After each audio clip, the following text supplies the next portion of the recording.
दीपक के दादाजी एक दिन उसे जंगल में घुमाने के लिए ले गए। उन्होंने उससे कहा था कि वे वहाँ उसे अपने सबसे प्रिय मित्र से मिलवाएंगे। दीपक को समझ में नहीं आ रहा था कि दादाजी का मित्र इस जंगल में क्यों रहता है। उसने दादाजी से अपनी शंका व्यक्त की तो उन्होंने बस इतना कहा कि तुम चलो तो सही। पेड़ पौधे तथा घनी झाड़ियों से भरे जंगल के बीच से होते हुए वे दोनों एक बड़े से पेड़ के नीचे जा पहुंचे। दादाजी अचानक वहीं रुक गए। वे बोले, लो बेटा, हम पहुंच गए। दीपक ने पूछा, कहाँ दादाजी? तो दादाजी ने कहा, अपने मित्र के पास। मित्र? पर यहाँ तो कोई मित्र दिखाई नहीं देता।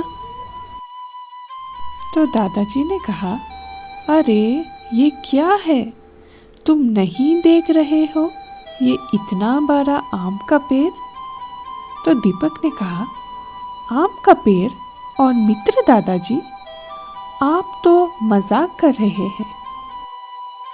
नहीं बेटे, यही मेरा सबसे प्रिय मित्र है। दादाजी, भला पेड़ आपका मित्र कैसे हो सकता है?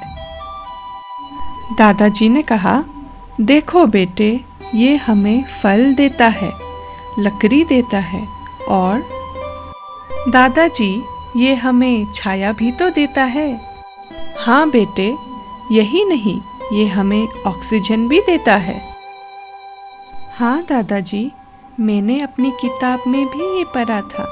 मैंने तो ये भी पढ़ा था कि वृक्षों के कारण ही वर्षा भी होती है। तुमने ठीक कहा बेटे, यदि पेड़ ना हो तो धरती सूख जाएगा।